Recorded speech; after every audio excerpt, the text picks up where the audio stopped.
네, 오늘의 정치권 이슈 김근식 전 국민의힘 비전전략실장 그리고 복기환 전 청와대 정무비서관 두 분과 함께 이야기 나눠보겠습니다. 어서 오십시오. 안녕하세요.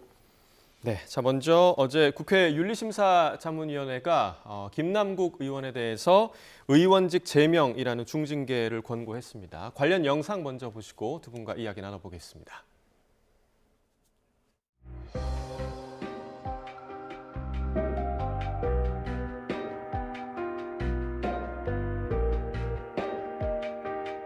이게 상임위 시간 내냐, 시간 외냐 이걸 떠나서 너무나 제가 잘못한 일이라고 생각이 됩니다. 두말할 여지 없이 반성하고 깊이 성찰하고 있습니다.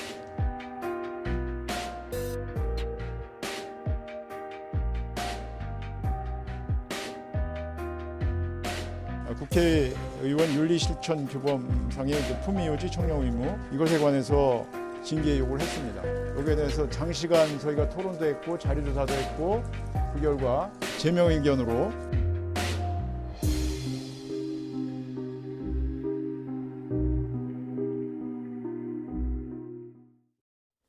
네, 징계 중에서 이제 가장 높은 수위의 징계입니다. 제명을 결정을 했는데 두 분 이번 자문위의 결정을 좀 어떻게 평가하시는지 묻고 싶습니다. 국민 눈높이에 봐서는 충분히 예상됐던 저런 권고라고 생각합니다. 예.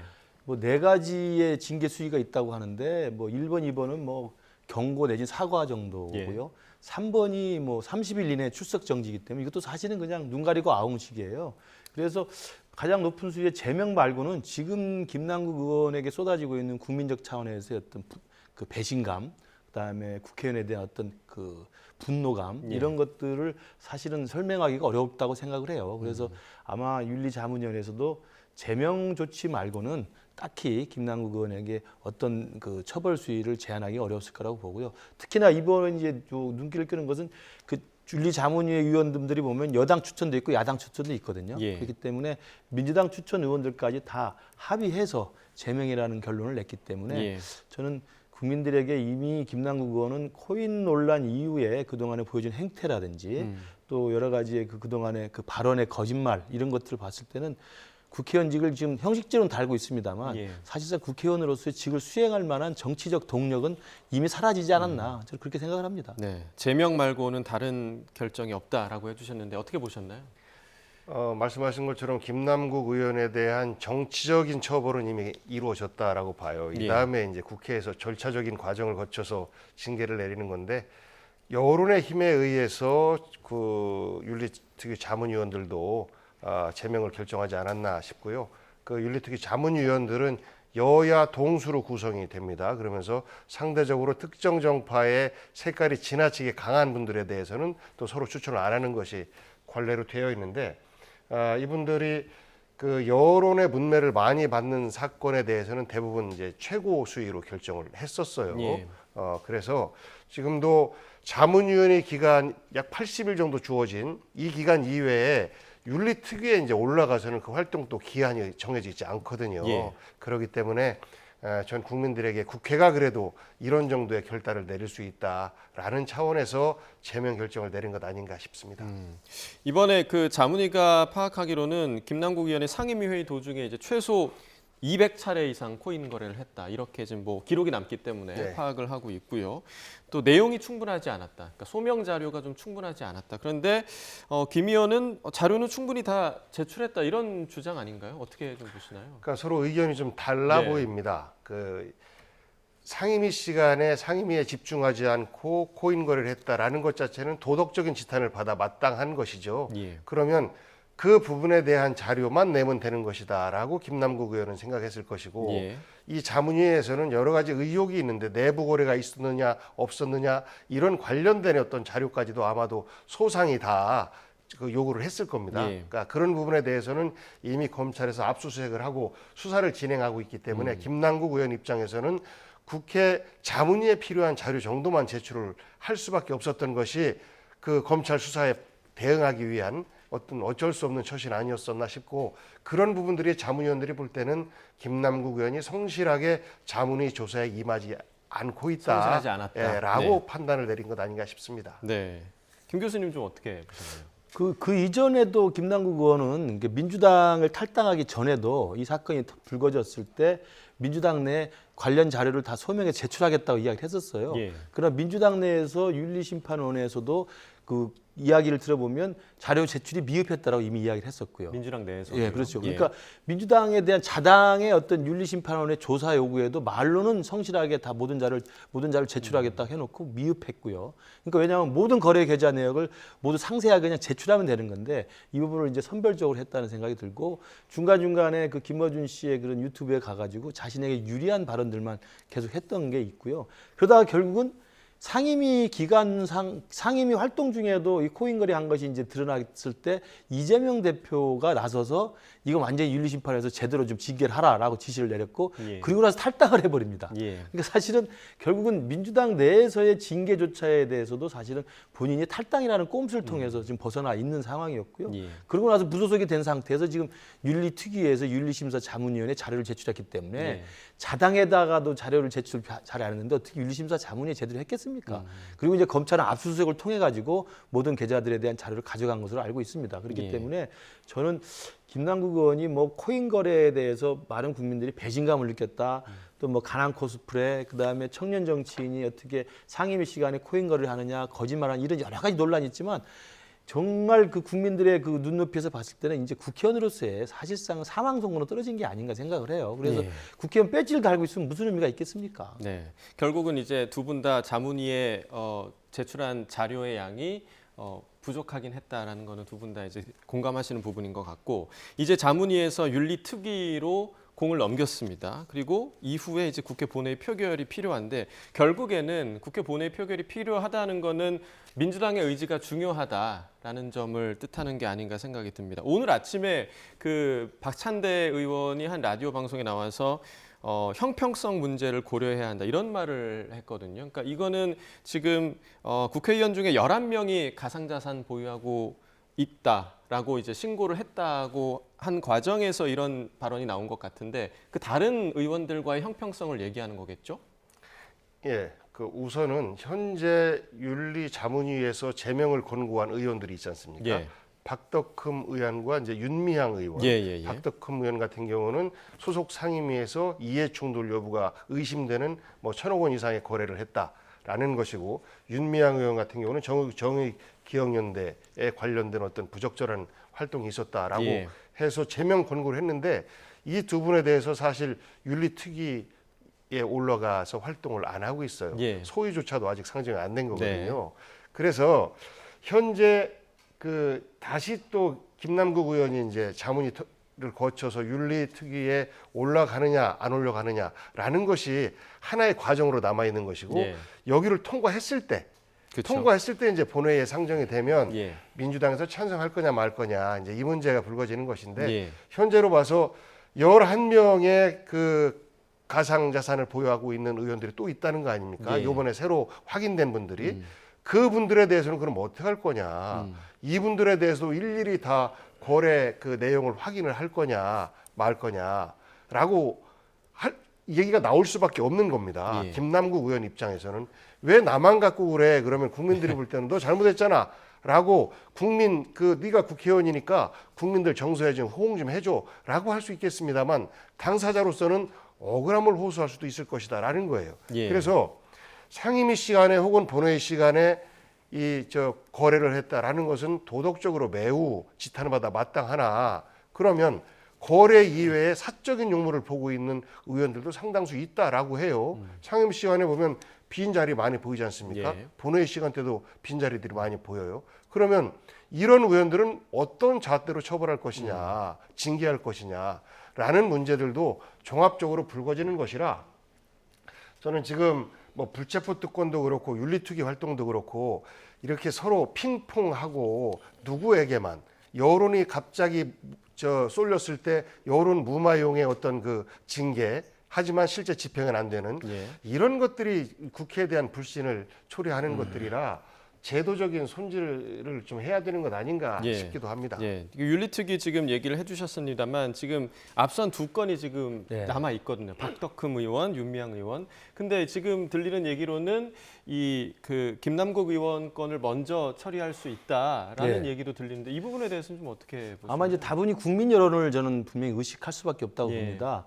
박덕흠 의원과 윤미향 의원은 이미 오래전에 자문위원회에서 제명 의견을 냈습니다만 지금 윤리특위에서 상정을 안 하고 있는데 예. 이건 조금 경우가 다른 게 박덕흠 의원과 윤미향 의원은 모든 게 이제 수사 단계에 있었고 수사의 결과를 이제 지켜보겠다는 입장이 좀 있는 거고요. 박덕흠 의원은 그래서 경찰에서 무혐의로 일단 종결 처리가 됐고 윤미향 의원은 잘 아시는 것처럼 1심에서 일부 무죄, 일부 유죄 판결이 나와서 지금 항소심을 진행 중이잖아요. 예. 그러니까 아마 자문위원회에서 제명 권고를 했습니다만 윤리특위 입장에서는 이 두 사람은 따로 그 사법적 처리에 지금 진행 과정이 있기 때문에 이걸 지켜본 다음에 결론을 내자는 걸로 아마 미뤘던 것으로 보여요. 예. 그것도 바람직하지는 않습니다만 예, 예, 어쨌든 예. 그러나 김남국 의원 같은 경우는 지금 검찰 수사가 진행이 지금 시작이 되어 있는 상태고 예. 김남국 의원의 경우에는 그런 사법적 그 어떤 혐의에 관한 걸로 제명이 된 게 아니라 국회의원의 본업과 관련된 품위 유지 위반, 성실 신의 의무 위반으로 지금 제명 거부가 된 거예요. 그러니까 박덕흠 의원이 무슨 그 자기 소관 상임위와 관련돼서 뭐 특혜 수주했다는 것은 혐의와 관련된 것이고 예. 윤미향 의원도 공금 횡령했다면 혐의와 관련된 것이지만 지금 김남국 의원에 대해서 권고 조치되는 거냐면 국회의원으로서의 할 일을 도저히 안 하고 있다. 그러니까 교수가 수업을 안 한다든지 예. 기자가 기사를 안 쓴다든지 국회의원이 상임위에서 딴짓만 하고 이렇게 하고 있다는 것에 대한 엄중한 저는 경고로서의 그 제명을 권고한 것이기 때문에 예. 조금 차원이 다르단 사안의 말씀. 성격이 좀 성격이 다르다. 다르고 네. 또 하나는 말씀하신 것처럼 11명이 더 있지 않느냐라고 박창대 예. 의원이 말씀하시는데 단순히 가상화폐를 보유하고 있다는 것으로 이걸 같이 퉁치면 안 되죠. 보유하고 있는 게 누가 줘서 갖고 있을 수도 있고 누가 처음에 가상화폐에 대해서 블록체인 그 좀 관심이 있어서 한번 사놓고 그냥 장기간 그냥 갖고 있을 수도 있는 거예요. 그럼 뭐 구체적인 내용은 모릅니다만 그러나 김남국 의원이 갖고 있는 혐의라는 것은 단순히 보유하고 있다는 그 자체가 문제가 아니라 보유 자체가 무슨 문제겠습니까? 이걸 가지고 혹시라도 입법 로비 의혹도 있고 그다음 내부자 정보 거래 의혹도 있고 그다음에 가난 코스프레를 하면서 청년 정치인이 정말 그 투기성 투자를 계속 한 거 아닙니까? 수천 번의 거래를 했다는 거 아니겠습니까?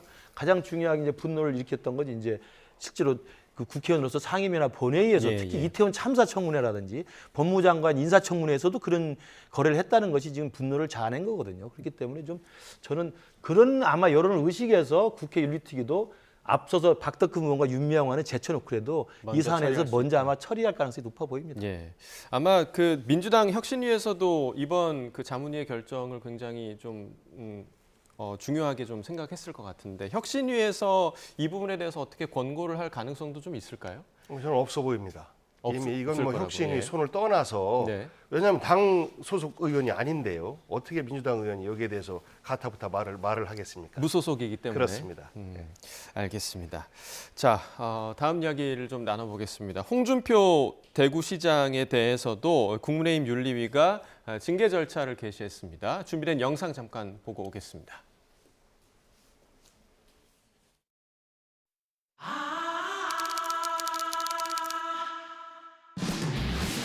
뭘 터지 잡았다고 벌떼처럼 덤벼가지고 이게 무슨 짓인지 난 모르겠네. 그러면 15일 날 나는 내 차가 있습니다. 이놈 때문에 기자들 여러분들이나 눈높이 맞게 좀 질문하세요. 그게 어느 시대의 법입니까? 붙이는 동안에 두시간도 보고 봤잖아요. 괜히 그 쓸데없이 터집 하나 잡았다고 그래 벌떼처럼 덤빈다. 그런다고 해서 내가 무슨 거기 기죽고 잘못했다 기죽고 잘못했다 그럴 사람입니까?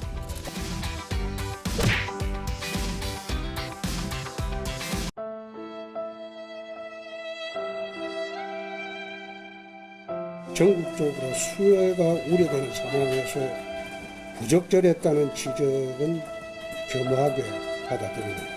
국민 정서를 충분히 고려하지 못한 점도 송구스럽게 생각합니다.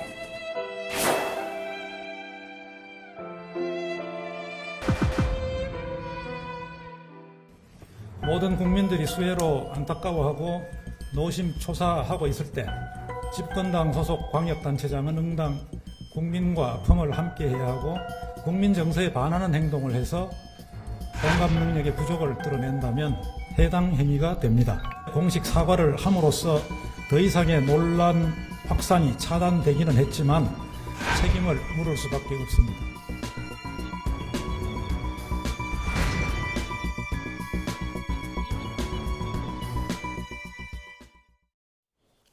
네.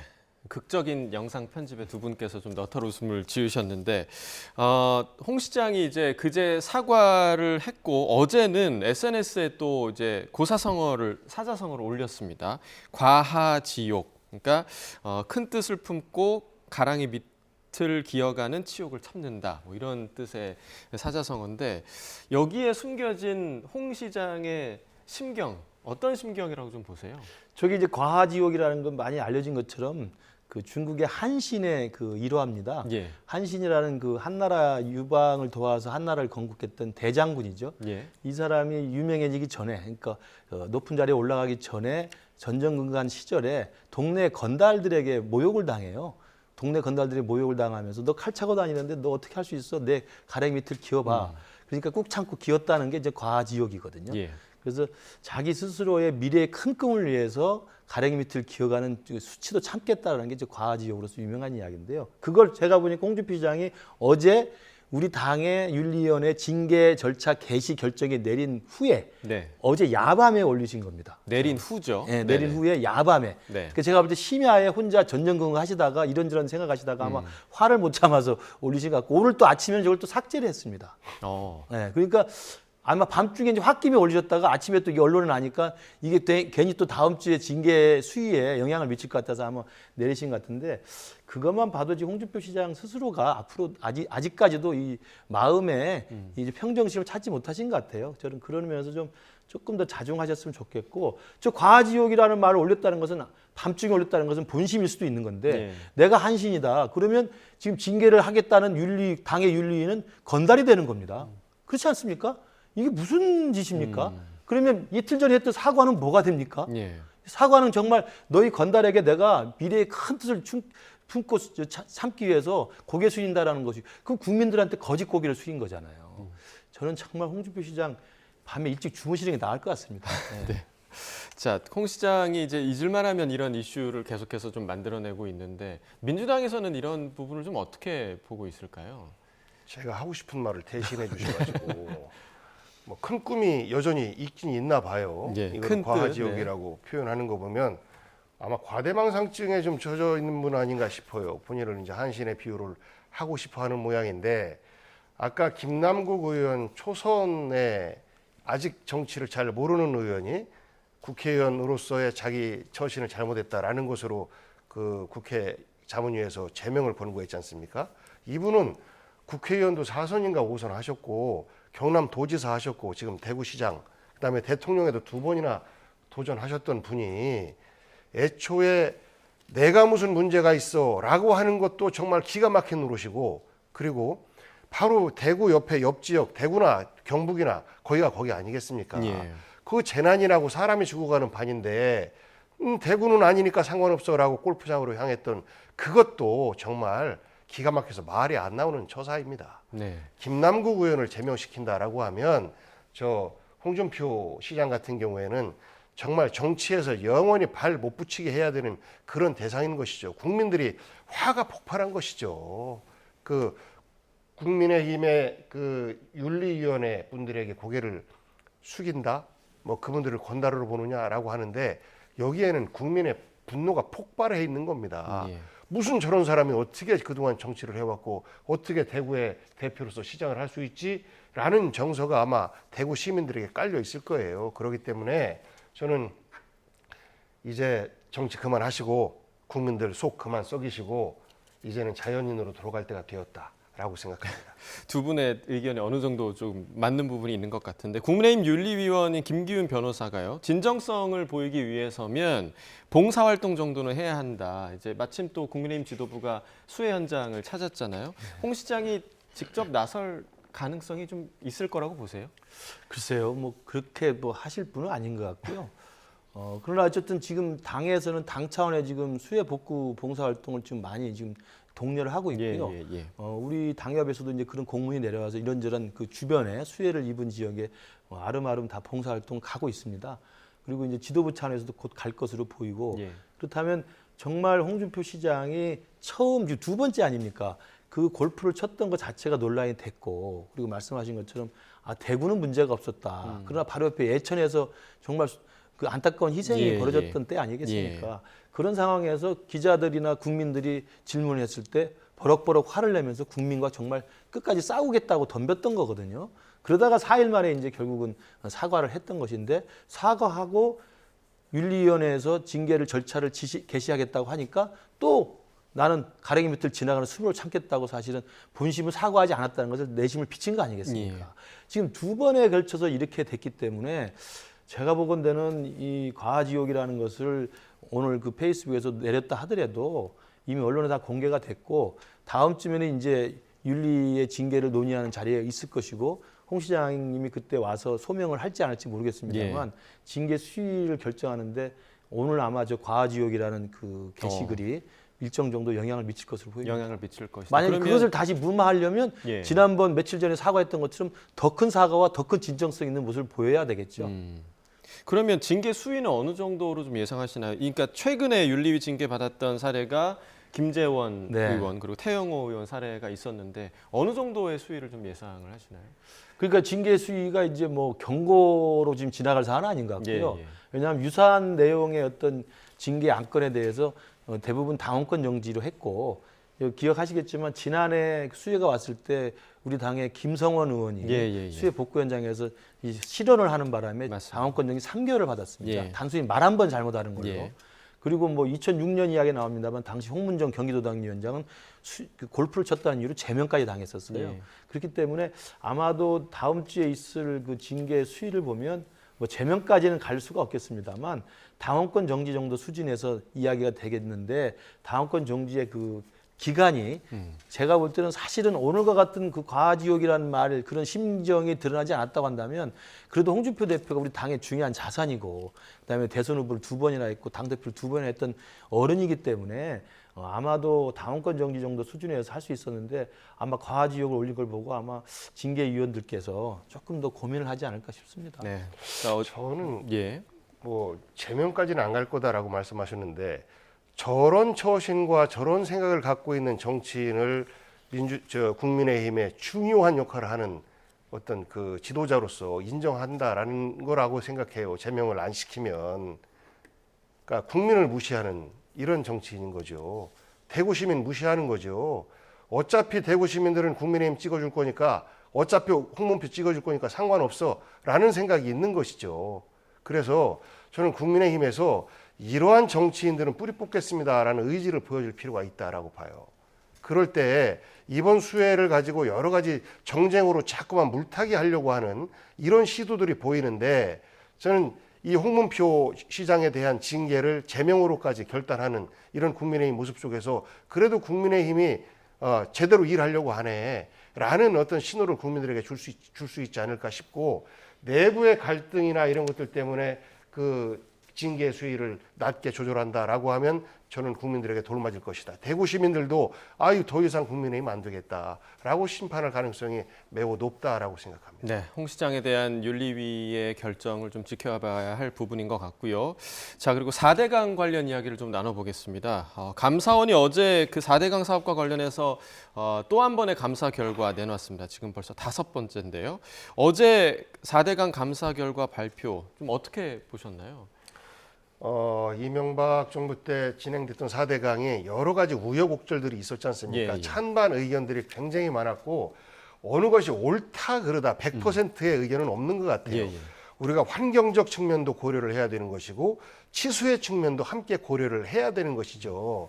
그래서 일부에 대해서는 좀 과한 4대강 사업이었다라는 의견도 있고 또 일부에서는 그것 때문에 긍정적 효과도 있다라는 것이 지금의 평인 것 같아요. 문재인 정부 때는 이 두 가지를 모두 다 고려를 했습니다. 그래서 4대강 보호를 모두 다가 철거한다라는 게 아니었어요. 예를 들어서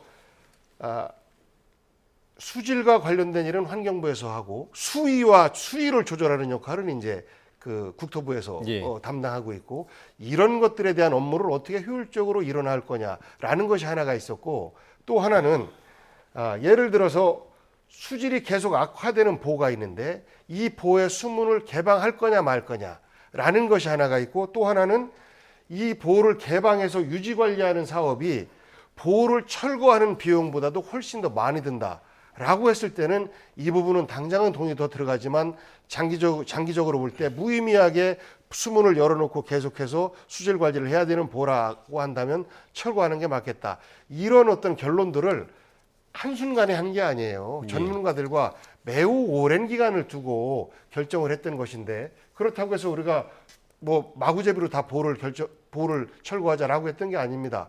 공주 보 같은 경우에는 그대로 두고 교통을 대체할 수 있는 다리로서 활용하는 이런 의미도 있다라고 해서 살려뒀어요. 그런데 이런 것들 모두를 다 철거로 씌우면서 마치 이런 결정 자체가 잘못된 것으로 하는 것은 정쟁을 일으키는 것이고 지금 이 시기 한참 수해 재난 때문에 어려워하고 있는데 이때 4대강과 관련된 감사 결과가 왜 또 나오는지 이해가 안 됩니다.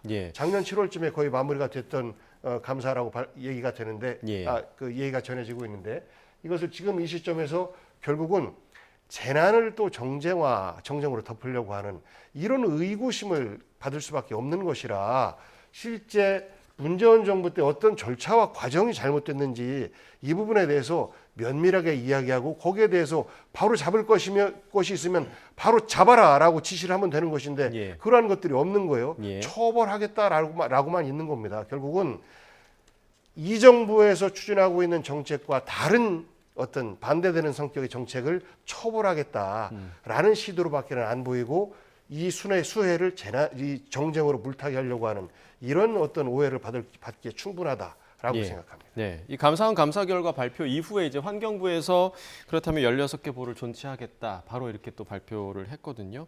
매번 이렇게 정권 입맛대로 감사원 감사 결과 나오는 거 아니냐 이런 비판도 있습니다. 그렇습니다. 4대강 사업은 이제 이명박 정부 때부터 시행할 때부터 찬반 논란이 있었고요.